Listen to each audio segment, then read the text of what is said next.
लड़की मुझे चाहिए।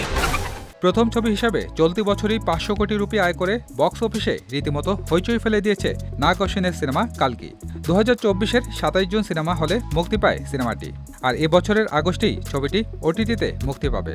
তার আগে নতুন রেকর্ড গড়ল সিনেমাটি।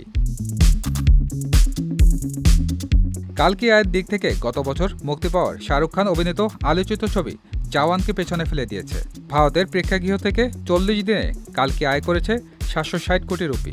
অন্যদিকে অ্যাটলির জওয়ানের আয় ছিল 750 কোটি রুপির কিছু বেশি। ছবিটি যে বক্স অফিসে ঝড় তুলবে সে ইঙ্গিত আগেই পাওয়া গিয়েছিল। 27 জুন মুক্তির পর কালকি ছবিটি ভারতীয় বক্স অফিসে 95 কোটি রুপি আয় করে। এর মধ্যে 64 কোটি 50 লাখ রুপি আয় করে তেলেগু সংস্করণ থেকেই। হিন্দি সংস্করণের ছবিটি 24 কোটি রুপি আয় করেছে, যা এক কথায় রেকর্ড বলা চলে।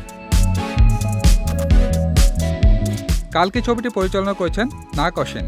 ছবিতে অভিনয় করেছেন বাহুবলী খ্যাত প্রভাস, দীপিকা পাডুকোন, অমিতাভ বচ্চন, কমল হাসান, দিশা পাটানি সহ অনেকেই।